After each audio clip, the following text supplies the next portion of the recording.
Bonjour tout le monde. Pour ceux qui ont de la misère à savoir quoi étudier pour l'examen du chapitre 3 et 4, on fait une petite capsule, comme ça va préciser un peu le genre de questions qu'on va avoir, mais on s'en reparle donc en classe aussi.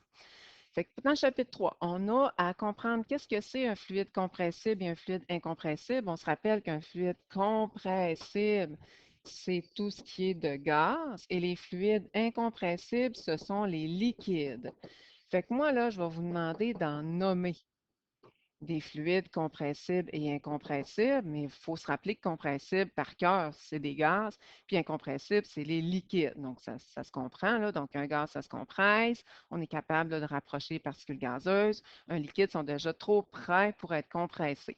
Donc, admettons, je vais vous donner une image, genre une image là, d'une classe, d'un laboratoire. Puis là, je vais vous demander, nommez-moi là, des gaz ou des liquides, des fluides compressibles et incompressibles qui ont rapport avec cette figure-là.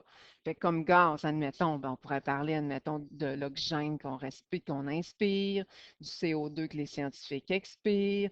On pourrait parler là, des bonbonnes, admettons, de propane qu'on a dans les laboratoires. Donc, on pourrait nommer qu'il y a de l'air, tu sais, tout ce qu'il y a de gaz.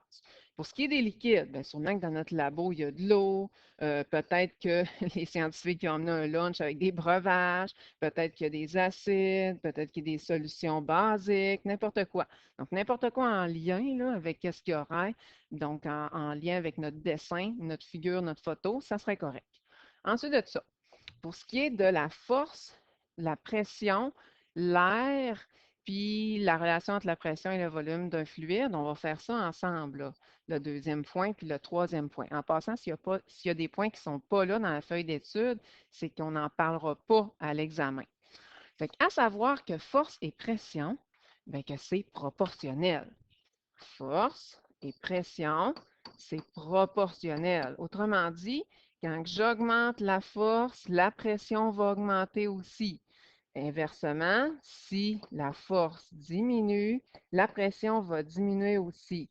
Genre, si, je sais pas, moi, je m'assois dans un banc de neige ou que je marche dans un banc de neige puis que je suis vraiment, vraiment, vraiment lourde, bien, la pression exercée sur la neige va être vraiment intense. Si je suis plus petite ou si je pèse moins ou je suis moins lourde, la force va être moins importante, donc la pression va être moins importante. Fait que si, admettons là, que je vous dis, je suis 2 fois plus lourde que quelqu'un. Fait que si je suis 2 fois plus lourde que quelqu'un, bien, la pression aussi, elle va être 2 fois plus lourde. Fait qu'il faudrait faire x2 à notre chiffre. Maintenant, l'air et la pression, bien, ça, c'est inversement proportionnel. C'est une fonction inverse, comme en mathématiques, vous avez vu. Quand l'air de la surface de contact augmente, la pression fait l'inverse, elle diminue, inversement proportionnel. Puis, vice-versa, si l'air diminue, la pression, bien, elle va augmenter. Moi, je prends toujours comme exemple, admettons que je m'en vais, tentative de dessiner des talons hauts, là, que je m'en vais dans la neige en talons hauts versus je m'en vais dans la neige avec mes grosses raquettes. Bon, on voit tout de suite que je ne suis pas très bonne en dessin, là, mais en tout cas, on voit le principe. Donc, je m'en vais dans la neige avec mes grosses raquettes. Hey, mes grosses raquettes, l'air de la surface de contact augmente. Fait que c'est sûr que la pression sur la neige diminue. Ici, hey, j'ai des talons aiguilles, admettons, là, donc j'ai des petites chaussures. Fait que l'air de la surface de contact ici, là, est vraiment petite. Fait que la pression augmente, c'est sûr que je vais enfoncer dans la neige. Si, admettons, que je mettrais là, des raquettes 3 fois plus petites, fait que si mes raquettes là, sont 3 fois plus petites parce que, coudonc, je suis obligée de mettre là, ceux-là d'un bébé, là, ben c'est sûr que ma pression, elle va augmenter, donc du triple. Je ne sais pas si vous comprenez, là. Fait qu'il faut que je sois capable de, logiquement, faire fois 2 divisé par 2 fois 3 divisé par 3 donc avec mon chiffre. Relation entre la pression et le volume. Ah, avant, là, aire de surface de contact et pression, ben, c'est comme, admettons, si là, je pique quelqu'un avec une seringue, ben, hey, une seringue, on le sait bien, l'aiguille au bout de ça, là, c'est full, full, full, full pointu. Fait que si c'est vraiment pointu au bout de la seringue, c'est clair que la surface de contact est petite, fait que la pression est grande. C'est pour ça que je vais être capable de percer la peau. Même affaire quand on arrive avec un clou qu'on avait parlé, même affaire aussi quand je vais avec le côté d'une feuille, là, puis que je me coupe le doigt avec une feuille, c'est le même principe. Ensuite, là, j'y vais avec la pression puis le volume. Ça, c'est inversement aussi. proportionnelle. Fait que ça veut dire que quand le volume augmente, la pression diminue. Puis, la même affaire, là, donc le contraire, quand le volume diminue, la pression augmente. Fait que ça veut dire que si j'ai une grosse bonbonne de propane, puis j'envoie là, tout mon propane dans une petite bonbonne, hey, on s'entend-tu que je viens de diminuer de volume, fait que la pression va augmenter, hey, les particules en dedans, ils vont se cogner, ils ne s'aimeront pas, là, la pression va augmenter. Puis si, contrairement à ça, je l'envoie dans un volume qui est vraiment plus gros, bien, si j'augmente le volume, bien, c'est sûr que ma pression va diminuer. Donc, mon gaz, là, il va moins avoir de collision. C'est en rapport avec ça, il faut vraiment être capable, là, c'est d'échanger là, avec tout ça. Je peux vous donner des pages qui sont en lien avec ça. Donc, ici, là, pour fluide compressible et incompressible, il faut aller vous pratiquer à la page 38, le numéro 2. Pour ce qui est de l'air, pression, puis la force, puis la surface de contact, là, tout ça, on peut aller se pratiquer avec la page 40, numéro 1 et 2, page 41, numéro 5, puis page 42, numéro 7 et 8. On peut se pratiquer avec ça. Après ça, j'efface tout. Vous pourrez au pire là, peser sur pause, peser sur retour. Là, tantôt, je vais effacer. Il va y avoir une question où est-ce qu'on va vous demander l'unité de pression. Bien, là, je donne la réponse. Vous avez le choix entre Pascal. Vous pouvez l'écrire PA ou bien Pascal, là, comme ça, ou les kilopascal. N'oubliez pas que Pascal, c'est un P majuscule avec un A minuscule. Puis kilopascal, là, il y a juste le P qui est majuscule pour avoir tous vos points. Fait que ça, là, c'est une autre réponse qu'on vient de vous donner. Il faut juste l'étudier sans rappeler par cœur l'étudier. Ici, j'ai passé, je ne vais pas nécessairement dans l'ordre, là, calcul de pression. On se rappelle que pour calculer la pression, on avait fait un petit mini-test avec ça. C'était la force divisée par l'air. Fait que moi, je peux vous demander la pression. Vous faites la force divisée par l'air. Ou je peux très bien, donc aussi, là, vous demander, donc le contraire, là. Je peux vous demander l'air. Fait que si on demande l'air, ben on fait la force divisée par la pression. Ou je peux vous demander la force. La force, là, pour la calculer, c'est la pression fois l'air. Fait qu'un ou l'autre, là. Fait qu'il faut être capable d'aller chercher un ou l'autre. Fait que peut-être que vous pouvez les apprendre par cœur, donc isoler, ou être capable de les isoler. Fait que j'isole le A, là, c'est facile. Donc, je vais avoir le A, je vais juste interchanger de place le P puis le A. Puis, pour aller isoler, donc le F ici, mais le contraire de diviser par A, c'est fois A. Fait qu'il faut être capable. Moi, je vais toujours vous donner, admettons, si je vous donne la force puis la pression, on les divise, je vais vous demander l'air. Si je vous demande la force, ben, il faut comprendre que c'est la pression fois l'air pour aller le calculer. Puis, ben, si je demande la pression, ben, c'est la force divisée par l'air. Fait que je vais toujours vous donner deux chiffres, deux variables, trouver le troisième, il faut être à l'aise avec ça. Après ça, toujours dans le chapitre 3, là, il y a une petite affaire que j'ai oubliée, là. Donc, être capable aussi là, d'utiliser le premier principe de la pression. Il y en a trois, là, des principes, là, on se rappelle, là, tu sais, quand j'avais joué avec mes seringues, là, qu'est-ce qui expliquait que toute la force était répartie sur tout le liquide dans les freins d'un automobile. Puis quand j'arrivais dans un garage là, pour monter mon véhicule avec là, des gros cylindres, là, que la force était répartie d'un cylindre à l'autre, même s'il était plus gros ou plus petit. Il y a aussi le premier principe qui nous disait que les gaz vont naturellement du plus concentré au moins concentré. Fait que ça explique pourquoi que, quand que je mets du spray net puis que j'ouvre, admettons, je pèse sur le bouton, ben que mon spray net va sortir tout de suite. Que quand je vais ouvrir mon gros contenant de propane pour mon barbecue, ben que c'est sûr que ça va sortir naturellement, du plus concentré au moins concentré. Même chose là pour les gaz comprimés là, pour éteindre les feux, les espèces de canettes là, d'incendie. Donc, c'est le même principe. Donc, ça, il faut comprendre ça. Ce principe-là, il est écrit, vous irez le lire là, à page 81 dans votre volume, puis à la page 43 ou la page 43 dans votre cahier d'activité. Vous avez toujours le choix là, entre un ou l'autre. Ensuite de ça, on s'en va au chapitre 4. Vous pouvez réécouter, donc c'est sûr, là, ma capsule, là, ça c'est sûr. Qu'est-ce qu'une onde? Ben, il faut savoir la définition. Jamais que je vais vous demander la définition par cœur, mais peut-être que ça va servir pour un vrai ou faux. Fait qu'il faut savoir qu'est-ce que c'est une onde, fait qu'allez retenir là, qu'est-ce que c'est dans vos mots. Ensuite, qui va avec? Savoir la différence entre un onde transversale et un onde longitudinale. Fait que transversale, hein, on le sait, là, transversale, regardez bien, là, ça ressemble à ça, là. C'est une onde là, qui va comme monter par rapport à la position de repos, puis redescendre là, de la même amplitude. Puis l'onde transversale, ben, si on se fie à la propagation donc, de l'onde, ben, c'est sûr qu'elle va se propager de façon perpendiculaire. Tandis que, excusez, une onde longitudinale, ben, elle va se propager parallèlement au milieu. Fait que ce qui fait en sorte que ça va ressembler un petit peu plus là, au Slinky. Tu sais, vous savez, là, le Slinky, là, tiens, on va dessiner un Slinky, là, comme ça, là, hein, comme ça, là. Quand là, qu'on l'avait comprimé, ben là, notre compression, hein, vous vous rappelez, là, ça s'en allait là, de façon longitudinale, parallèle à la propagation de l'onde. Fait qu'il faut savoir la différence entre les deux. Fait que longitudinal, c'est quand on parle de slinky, de ressort. Transversal, c'est quand on a une onde là, électromagnétique, là, tu sais, là, normale, là, tu sais, caractéristique, là. Ensuite, dans notre chapitre 4, toujours, on va vous donner un dessin d'une onde, soit une onde là, qui est comme ça, transversale, ou soit une onde qui est longitudinale, là, comme un slinky. Il va falloir identifier les ondes de compression, les ondes de raréfaction. Fait qu'autrement dit, là, il faut être capable d'identifier, OK, là, ça, c'est la crête, ça, c'est le creux, ça, c'est la zone de repos. Ça, c'est la zone de compression, la zone de raréfaction.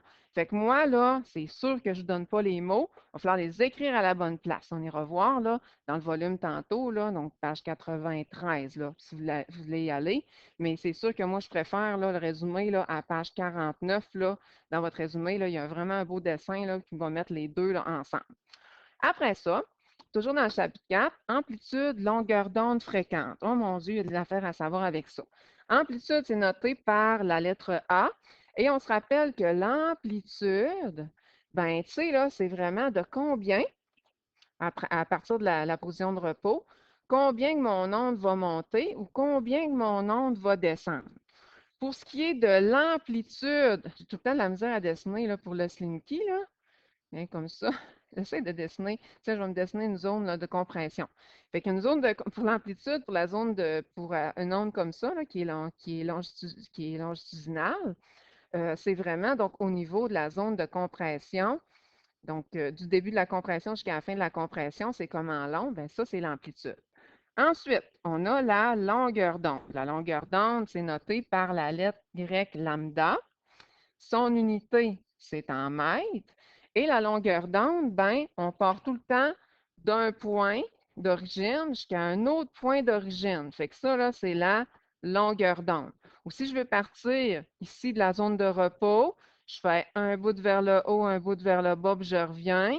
Bien, ça, c'est une longueur d'onde. Tu sais, c'est pour la longueur d'onde est la même là, que je parte n'importe où.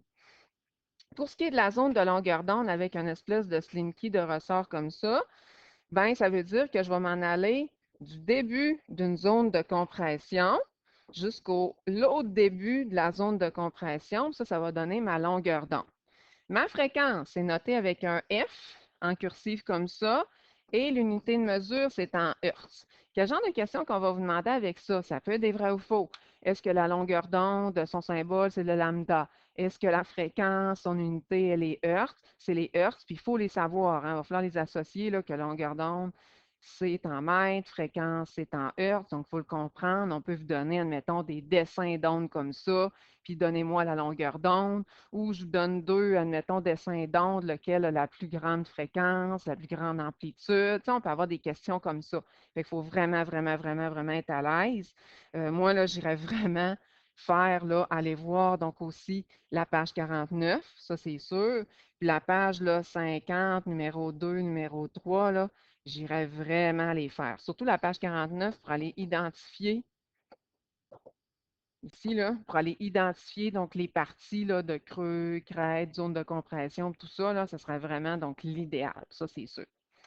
Ensuite, pour ce qui est d'un onde mécanique et une onde électromagnétique, il faut savoir la différence entre les deux. Il faut savoir la définition. Parce qu'il y a une question qu'on va vous demander, c'est quoi la différence entre une onde mécanique, pardon, et une onde électromagnétique. Tantôt, j'ai dit magnétique, je pense. Fait que faut être capable de donner les deux définitions. Si vous donnez les deux définitions, ben, c'est sûr que vous êtes capable de savoir la différence. Dans mes mots à moi, une onde mécanique, ben, ça va voyager seulement dans la matière. Puis une onde électromagnétique, ça voyage dans la matière et aussi dans le vide. Dans le vide aussi. Autrement dit, ça voyage partout. Onde mécanique, là, ben, il y a le son. Il y a, admettons, les tremblements de terre. Il y a les vagues. Tu sais, je ne sais pas si vous comprenez, là, il faut de la matière pour que ça puisse se propager. Puis pour les ondes électromagnétiques, ben là, on le sait, hein, que c'est toutes les ondes qu'on connaît, là. Ondes radio, toutes les ondes du spectre électromagnétique sont là. Je n'irai pas les réécrire, là. Les ondes radio, les micro-ondes, les rayons infrarouges, la lumière visible. Ça voyage là, autant dans l'espace, dans le vide, que dans la matière. Fait qu'il faut être capable de différencier. Ça peut être, admettons, le genre de question que choisissez, cochez entre si c'est un onde mécanique ou électromagnétique. Fait qu'il faut savoir c'est quoi.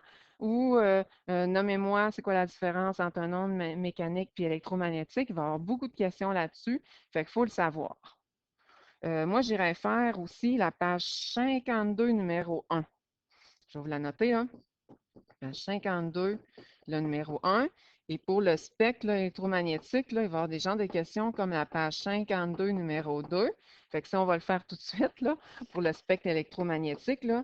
C'est bien pas compliqué. Je vais vous donner des exemples. Il va falloir les associer en faisant là, des flèches là, au type d'onde. Fait que si je vous parle genre, être capable là, de prendre des photographies de notre corps, ben là, ça va être les rayons X, ça c'est sûr.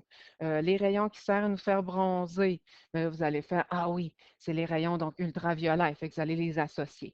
Fait qu'on a des petits exemples là, comme ça à page 52, là, numéro 2, pour être capable, là, vous rappeler de tout ça, puis vous pouvez là, aller lire aussi qu'est-ce que c'est là, ces rayons-là pour les différencier. Bien important. Je fais ça. Ensuite, on y va avec les ondes sonores. Fait que les ondes sonores, là, il faut connaître les unités pour l'onde sonore de la vitesse. La vitesse, c'est soit en mètres par seconde ou soit en kilomètres-heure. C'est une vitesse, là, comme on connaît, là, les unités de distance divisées par le temps. L'intensité d'un onde sonore, du son, c'est en décibels. Fait que ça, il faut le savoir par cœur, que c'est en décibels. Et les décibels, là, ça se mesure avec l'amplitude. L'amplitude, là, c'est si, admettons, là, que mon son est fort ou si mon son il est faible.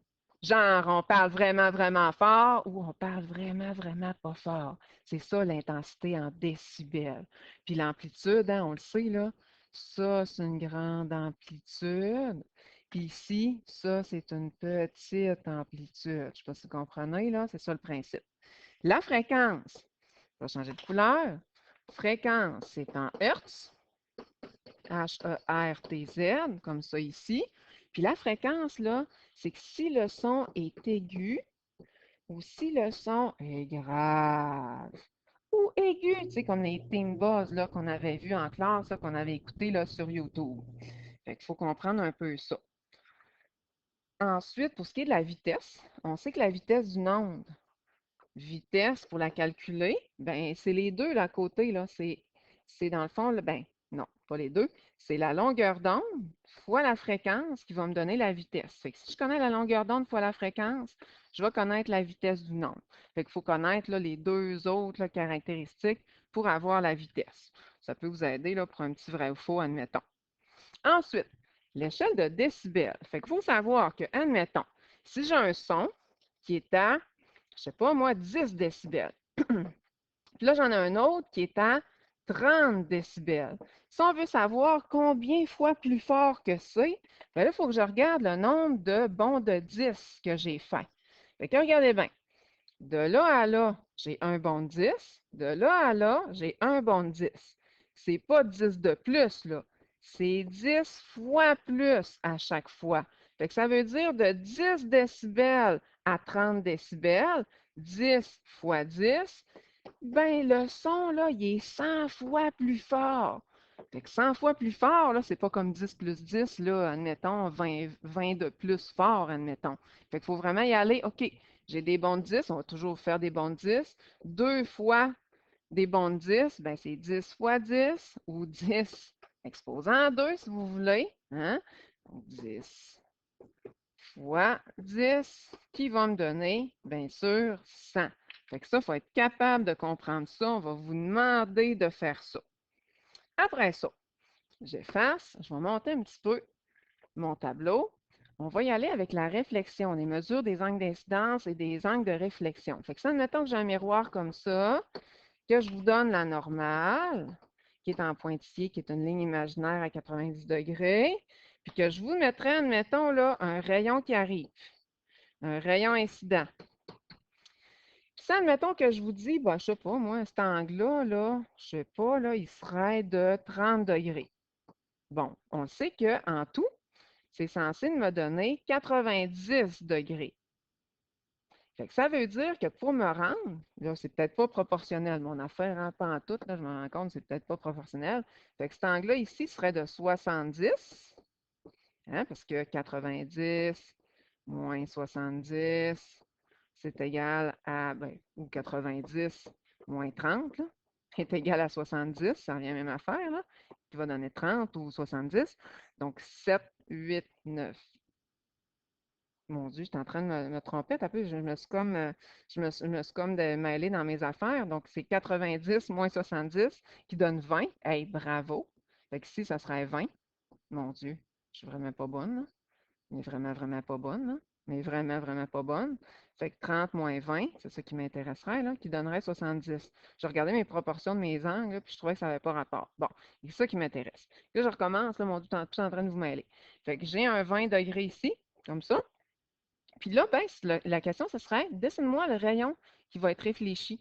Fait que le rayon qui va être réfléchi, ben, il faut vraiment qu'il ait le même angle que l'angle d'incidence. Parce qu'on sait que l'angle d'incidence, c'est toujours entre la normale puis mon rayon incident. Fait que si je veux savoir par où il va repartir, ben, il faut absolument qu'ici, je vais mettre d'une autre couleur, ici, mon angle soit égal à là, que j'ai 70, 70. C'est sûr que je pourrais aller calculer que c'est 20 degrés, là, ici, ça c'est bien certain.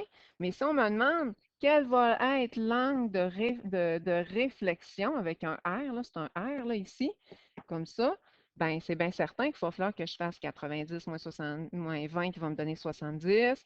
Puis ben, mon angle de réfraction va être de 70. Il faut que je sois capable de placer mon rapporteur d'angle comme il faut pour aller dessiner donc mon rayon réfléchi à la bonne place. Fait que la question, c'est, je suis capable d'aller dessiner mon rayon qui va être réfléchi? Je suis capable d'aller calculer mes angles? Puis je me rappelle-tu que cet angle-là va être égal à cet angle-là? Fait que ça, c'est bien, bien, bien important pour l'examen. Fait que vous allez avoir besoin d'une règle, d'un rapporteur d'angle, vous n'en avez pas, donc je vais en avoir, c'est sûr, à l'avant. Après ça, on efface ça. On y va avec les ondes lumineuses, la différence entre réflexion diffuse et réflexion spéculaire. On se rappelle que réflexion diffuse puis réflexion spéculaire, c'est lorsque, on va dessiner là, les petits miroirs, je vais commencer avec la réflexion spéculaire. C'est lorsque j'ai des rayons qui arrivent de façon parallèle puis qui vont repartir de façon parallèle. Fait que dans ce temps-là, c'est que j'ai une belle surface qui est plane, une belle surface qui est lisse. Ça va me donner une image nette, comme moi là, qui me regarde dans le miroir ou un lac qui est vraiment, vraiment calme. La réflexion diffuse, tiens, je vais en faire là, c'est lorsque mon miroir est courbé ou que j'ai une surface pas lisse, comme une feuille de papier, ou un lac là, qu'il est trouble, là, tu sais, qu'il y a un peu de vague. Je vais avoir des rayons parallèles qui vont arriver du soleil, mais les rayons, quand ils vont être réfléchis, là, je les dessine n'importe comment, il y en a un qui va arriver dans le creux, il y en a un qui va arriver sur le top, il y en a un qui va arriver dans le milieu de la vague. Bien, ils vont comme, je ne vais pas n'importe comment, là, je vous le dis, là, ils vont partir vraiment pas parallèle. Fait que je vais avoir une image qui est floue. Je ne vais pas avoir là, des rayons réfléchis là, qui vont être super parallèles. Fait que je ne pourrais pas me regarder, me mirer comme dans un miroir là, avec cette surface-là. Tandis que la réfraction, là, c'est quand que je vais passer d'un milieu transparent à un autre. Fait que mon rayon qui va arriver, au lieu d'être réfléchi, il va être réfracté dans l'autre milieu. Ça, c'est la réfraction. Fait qu'un miroir, on ne peut pas passer. Le rayon ne peut pas passer au travers, là. Il ne peut pas y aller, là. Ben non. Mais pour ce qui est de la réfraction, donc quand je regarde mes pieds dans l'eau, un poisson dans l'eau, ben c'est sûr que mon rayon va passer donc à travers. Fait que c'est ça la différence. Puis l'angle, elle va se calculer d'après la normale, mais ça, on s'en fout un petit peu. Après ça, toujours dans la réfraction, on veut savoir c'est quoi la différence entre une lentille convergente et une lentille divergente. Fait que ça, ben, c'est bien certain qu'il faut être capable donc de différencier que convergente, c'est comme ça. Divergente, c'est creusé par en dedans. Fait qu'il faut faire la différence entre les deux. Fait qu'on peut vous demander, admettons aussi, le type de lentille qui est utilisé quand je suis myope, quand je suis hypermétrope. Myope, là, c'est quand on a de la misère à voir de loin. Hypermétrope, on se rappelle, c'est de la misère à voir de près. Fait que pour corriger la myopie, je vais avoir, donc c'est sûr, une lentille qui va être divergente. Divergente, je vous avertis, là, j'écris mal. Puis pour corriger l'hypermétropie, je vais avoir une lentille qui est convergente. Convergente. Fait que ce qui fait en sorte que, vu que quand je suis myope, mon globe oculaire est trop court, tu sais, mon globe oculaire, au lieu d'être super, super rond, là, il va comme être trop court, plus court un petit peu, comme ça, là. Fait que ça va faire converger les rayons lumineux là, sur ma rétine. Fait que le but, là, c'est de corriger. Vous allez avoir à répondre par Ah ouais, pour corriger là, la myopie, je viens de donner une réponse là, à l'examen, là, c'est une lentille divergente, puis pour corriger l'hypermétropie, c'est une lentille convergente qu'il me faut. Vous allez répondre par ça. Ensuite, foyer d'une lentille convergente et divergente, je ne vais pas nécessairement dans l'ordre, là.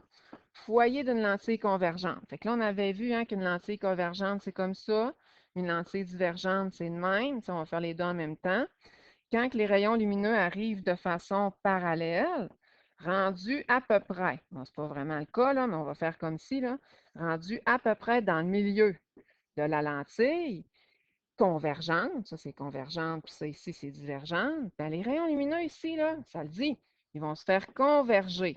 Mon dessin est vraiment pas beau. Converger où? Converger au foyer. Et ça, c'est un foyer réel. Vous aurez à dessiner les rayons qui arrivent, puis les rayons qui repartent. Il va falloir que ça converge au foyer. Ici, il va falloir aussi dessiner les rayons qui arrivent, puis les rayons qui repartent, là, ben c'est clair qu'ils vont repartir vraiment partout, là, en se faisant diverger, comme ça. Puis pour être capable de trouver le foyer, mon dessin est vraiment affreux, il faut prolonger, prolonger, prolonger avec une règle les rayons lumineux. Ça va me donner la position du foyer. Ici, mon foyer, ben c'est sûr qu'il est virtuel. Puis ici, mon foyer, ben, il est réel. Pourquoi il est réel? Parce que je vois le croisement des rayons lumineux. Puis ici, ben, j'ai été obligé de les croiser, de les prolonger, d'aller chercher le croisement des prolongements des rayons en pointillés, là, pour être capable de le trouver. Ça fait pas mal le tour. Fait que, dans le fond, si on va regarder un peu dans notre volume, là, sur le tanné, vous pouvez arrêter la capsule là, ou la redémarrer là, quand vous voulez, là, ça c'est bien certain. Si on va regarder, admettons, dans notre volume, comme ça ici, on commence avec qu'est-ce qu'un fluide? Ça, c'est notre chapitre 3. Fait que bien important, un fluide, on sait qu'est-ce que c'est, là, c'est un gaz ou bien un liquide, mais ça ne nous intéresse pas.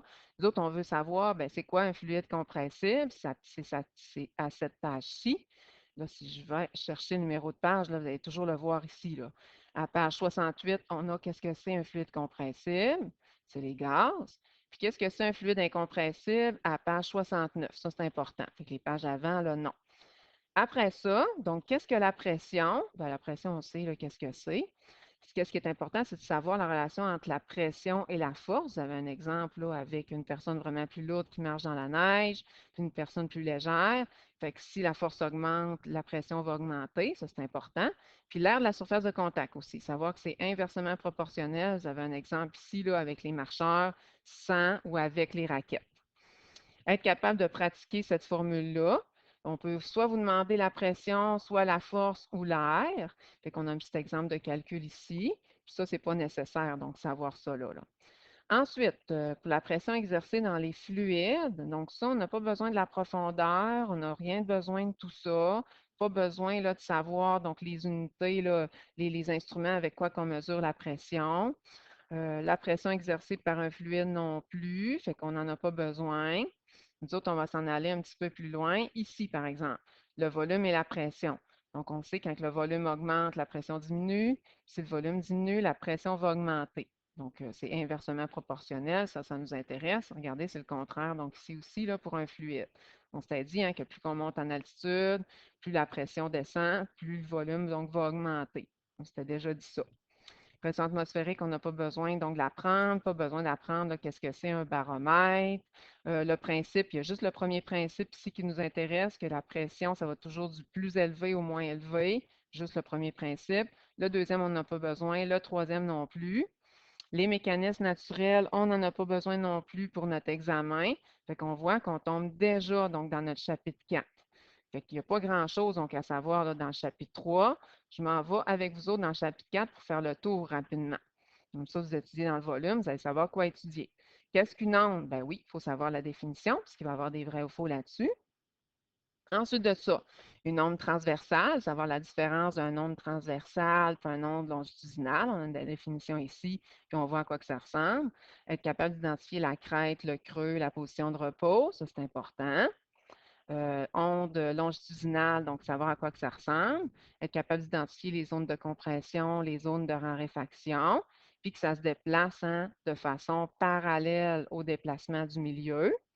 L'amplitude, savoir qu'est-ce que c'est, que l'amplitude, là, c'est vraiment la hauteur ici ou la hauteur là, entre la crête puis la zone de repos, le creux puis la zone de repos. Même chose ici, regardez, ça c'est l'amplitude, la zone de compression. Il y a des amplitudes plus grandes, des amplitudes moins grandes, donc savoir la différence entre les deux. La longueur d'onde, il faut être capable de la donner, c'est la lettre grecque, c'est en mètres la longueur d'onde. Fait que c'est toujours d'un point de départ à un autre point de départ pareil. Il faut toujours faire un bout vers le bas, un bout vers le haut, puis on en revient. Puis comme je disais, dans les genres d'ondes comme des slinky et des ressorts, là, c'est d'une zone de compression à une autre zone de compression comme on avait vu. Donc ça, c'est une longueur d'onde. La fréquence, c'est comme une fréquence cardiaque, c'est le nombre de fois que l'onde va se répéter. Fait que ça, admettons que vous venez me voir, là, touc, touc, touc, touc, touc, touc, touc, touc, vous venez me voir, puis mon Dieu, mon cœur, il palpite. Donc ça, c'est une autre fréquence. Ça fait touc, touc, touc, touc, c'est une basse fréquence. Les types d'ondes, il faut faire la différence entre un onde mécanique, savoir la définition, il faut être capable de la donner, puis un onde électromagnétique. D'ailleurs, il va y avoir la question hein, du réveil matin, là. Pourquoi que j'entends pas mon réveil matin sur la cloche souvine, mais que je la vois? Ben, c'est parce que la lumière, c'est un onde électromagnétique, ça voyage autant dans le vide que dans la matière, mais que le son voyage juste dans la matière. C'est pour ça que j'entends pas mon cadran, puis que je le vois. Fait qu'il faut répondre avec le son puis avec la lumière. Les ondes électromagnétiques, ben, ça voyage partout. On a la différence entre les deux ici, si vous voulez avoir des exemples aussi. Ça n'a pas rapport. Pour ce qui est des ondes électromagnétiques, ben, vous voyez, regarde, basse fréquence. Puis là, ben, ça fait ça va être la haute fréquence. Puis là, vous avez des petits exemples, là, vous pouvez aller lire, là, c'est quoi la différence entre les ondes radio. Ça, vous allez avoir des associations. Tu sais, admettons que je dis la seule onde qu'on voit avec les yeux. Mais là, vous allez dire, ah, l'associer à la lumière visible. Tu sais, je vais vous donner les choix de réponse. Regardez la fréquence élevée, comme un cœur qui bat super vite. Ensuite, les ondes sonores. Bon, ondes sonores, ça, on n'a pas besoin de savoir ça. Il faut juste savoir que la vitesse du son, c'est en mètres par seconde ou en kilomètres heure que ça fait. Ensuite de ça, il faut savoir donc que l'échelle des décibels, que c'est tout le temps 10 fois plus fort, hein? Donc 10 fois plus fort. Que les décibels, ben, c'est pour mesurer l'amplitude, à savoir si un son est vraiment fort ou un son est doux comme un murmure. Ensuite, on n'a pas à savoir là, où est-ce que c'est dangereux ou pas, là, ça c'est sûr. Quand on parle de fréquence sonore, c'est si les sons sont aigus ou si les sons sont graves. Ça, c'est en hertz. Donc, ça, il faut le savoir que c'est en hertz. Pas besoin de savoir les ultrasons. Ben, ultra, on sait que c'est au-dessus. Infra, c'est en bas de ce que l'oreille humaine est capable de percevoir. Mais je ne pense pas qu'il y a des questions donc là-dessus, ni là-dessus, là, les chauves-souris. Là. Puis les ondes lumineuses. Ben, c'est un onde électromagnétique, ça c'est sûr, mais qu'est-ce que j'ai à savoir? C'est être capable de dessiner le rayon réfléchi. C'est pas mal ça. Sinon, on passe, on passe, on passe. Savoir la différence entre une réflexion qui est diffuse, le dessin, être capable d'associer le dessin à que ça, c'est une réflexion diffuse. Ça, c'est une réflexion spéculaire. Puis quand ça traverse donc dans l'autre milieu, ben, ça serait une réfraction. Après ça non, pas besoin, les petits chats, pas besoin avec le miroir, pas besoin non plus de savoir que c'est une image virtuelle. La réfraction, il faut juste savoir que ça passe dans l'autre milieu.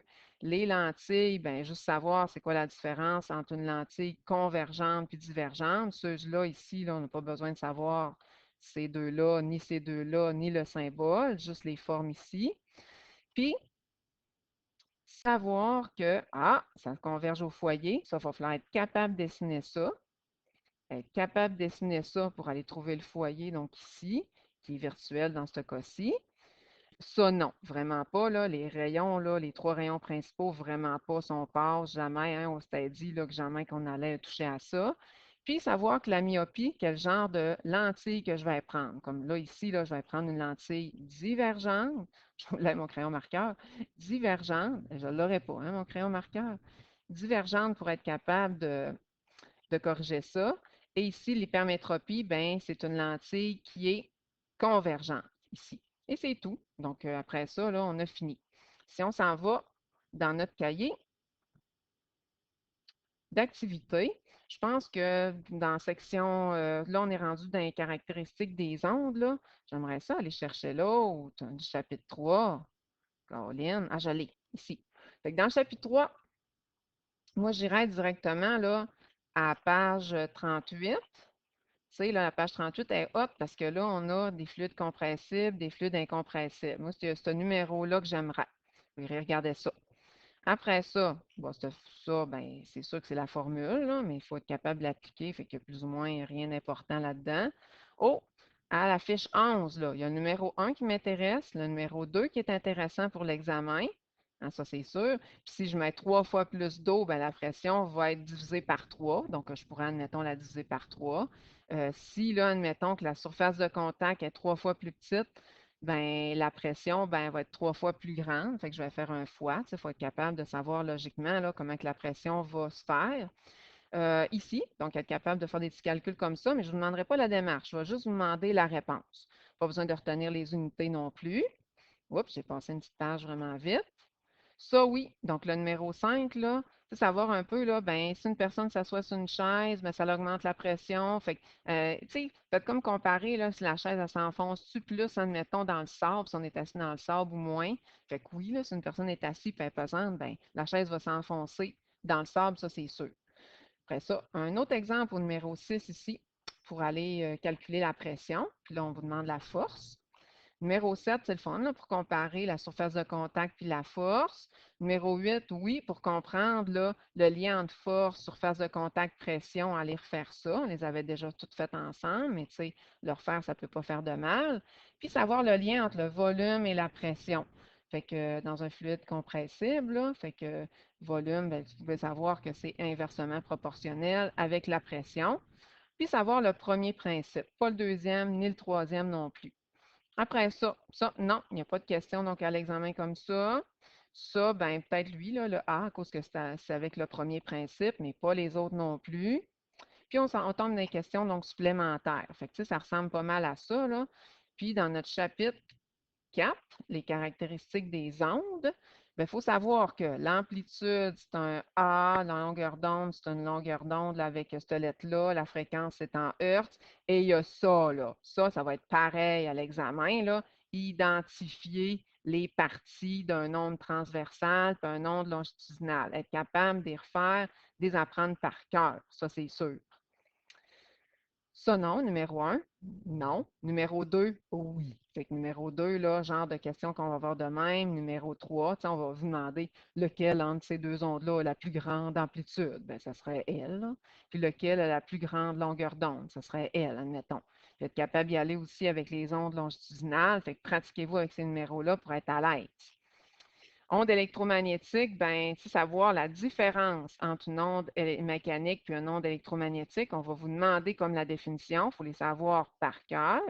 Puis, pour ce qui est des ondes électromagnétiques, là, ben, associées avec des exemples. Fait que si je vous parle, admettons, là, de radiographie des os, ben, là, vous allez savoir que c'est rayon X. Traitement du cancer, ben, vous allez savoir que c'est rayon gamma. C'est des associations. Fait que je vais vous faire associer. On peut se pratiquer avec les ondes mécaniques, les ondes électromagnétiques, bon numéro. Aller se pratiquer avec les types d'ondes électromagnétiques, c'est un bon numéro. Ça, numéro 3, non pour l'examen. On tombe dans l'échelle du son. Donc là, qu'est-ce qu'on aura à savoir? C'est que l'intensité, c'est en décibels, se rappeler, que la fréquence, c'est en hertz, puis qu'à toutes les fois là, qu'on monte de bande 10, c'est 10 fois plus. Comme là, ben là, on monte 2 fois de bande 10, ben, c'est sûr que de 0 décibels à 20, de 0 à 10, de 0 à 20, c'est 10 fois 10, donc c'est 100 fois plus. Comprendre le principe, pas apprendre ça par cœur, là, ça c'est sûr. Euh, Ça, c'est pour être des genres de vrai ou faux, comme ça ici. Genre de vrai ou faux, comme ça ici. Ça serait pas pire. Différencier. Pour la lumière, pas besoin de savoir ça. Il faut juste être capable, comme je disais, de dessiner le rayon réfléchi, que j'ai dessiné tout croche, non? Ici. Savoir la différence, mais au niveau des dessins, là, la réflexion diffuse spéculaire. Fait que si je vous mets, mettons, un dessin de réflexion diffuse, de réflexion spéculaire, ben, il faut le mettre à la bonne place. Ça, vraiment pas. Vraiment, vraiment pas. Mais vraiment pas. Après ça, non plus. Ça non plus, il n'y en aura pas. Il n'y en aura pas non plus dans l'examen. Ah, ben ça, peut-être numéro 5, là, de dire que hey, ça n'a bien pas rapport. Cet angle-là devrait être égal à l'angle de réflexion, être capable de dessiner l'angle de réflexion à la bonne place. Ça, ben oui, en haut, pour être capable de dessiner où est le foyer, mais pas identifier les parties, ça, vraiment pas. Les rayons principaux, vraiment pas. Ni dans les lentilles là, divergentes, mais être capable de dessiner où est-ce que le foyer est, mais pas identifier les parties, là. Non, non, pas ça. Ça, c'est bien certain. Puis, ben, l'autre page, là, ça va être pas mal. Non, ça, vraiment pas, là. Jamais. On se l'était dit, hein. On faisait juste se pratiquer. Ça, pour choisir entre lentilles convergentes ou divergentes, ça a du bon sens. Puis les autres numéros, non, pas vraiment. Fait qu'on n'en aura pas besoin. Puis là, on tombe dans les questions supplémentaires. Fait que j'espère que ça va vous aider un peu. C'est comme un 42 minutes là, intense, mais en tout cas, pour ceux qui n'étaient pas en classe, ça va vous aider pour réviser pour votre examen. Si vous avez des questions, vous pouvez m'écrire sur Messenger. Ben, à plus tard. Bonne étude.